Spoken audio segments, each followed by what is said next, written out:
Vaishno Devi temple Jammu and Kashmir மாகாணத்தில் இருக்குது. ரொம்ப உயரமான மலை. முன்னாடி திரிக்கூட மலை அப்படின்னு சொல்லுவாள். ரொம்ப நடக்கிறது ஏறுறது எல்லாமே கொஞ்சம் கஷ்டமான விஷயந்தான். அம்பாள் கூப்பிட்டா தான் இந்த இடத்துக்கு போக முடியும் அப்படின்லாம் கூட சொல்கிறா.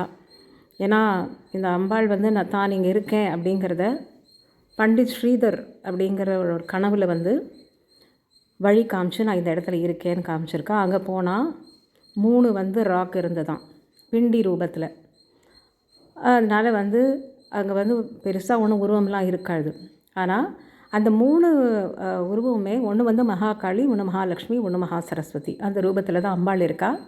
இங்கே அம்பாள் கூப்பிடாமல் நிச்சயமாக வர முடியாது. அம்பாள் இங்கே போயிட்டு வர்றதுனால நம்மளுக்கு எல்லா சகல ஐஸ்வர்யங்களும் கிடைக்கும். நிச்சயமாக வியாதி வெக்க இல்லாமல் இருப்போம். நிறைய உடம்பில் நிறைய தெம்பு, மனசில் ஒரு பலம்.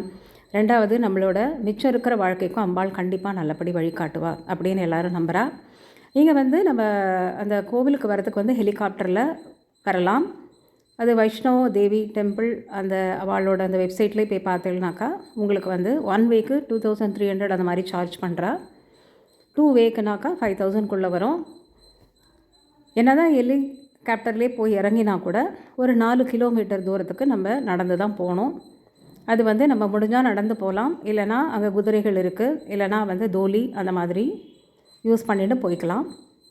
கண்டிப்பாக போகணுன்னு ஆசைப்பட்டால் கண்டிப்பாக நம்ம போயிடுவோம். இந்த வசந்த நவராத்திரி சமயத்தில் போனதுனால மலர் அலங்காரம் பாருங்கள் எவ்வளோ அழகாக கோவிலில் நடக்கிற பாதை எல்லாம் அந்த இடத்துல எல்லாம் அவ்வளோ அழகாக பண்ணியிருக்கா.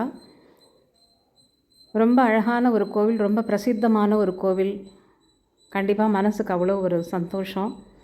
நிஜமாக ஒரு பெரிய டாஸ்க்கு தான் இங்கே போயிட்டு வர்றது. அம்பாளோட அனுகிரகமும் தான். ஸோ கண்டிப்பாக வாழ்க்கையில் ஒரு தரம் போயிட்டு வாங்கோ எல்லோரும்.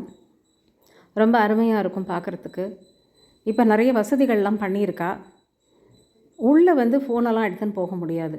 அவ்வளோதான், ஒரு லாக்கரில் வச்சு டெபாசிட் பண்ணிவிட்டு நம்ம போயிடணும். அந்த மாதிரி தான் பண்ண முடியும். மற்றபடி முடிஞ்சவா நடந்து போகலாம், இல்லைனா நம்ம என்ன வசதிகள் இருக்கோ அதை யூஸ் பண்ணிவிட்டு போய்க்கலாம். கண்டிப்பாக எல்லோரும் போயிட்டு வாங்குவோம். எல்லாருக்கும் அம்பாளோட அனுகிரகம் கிடைக்கட்டும்.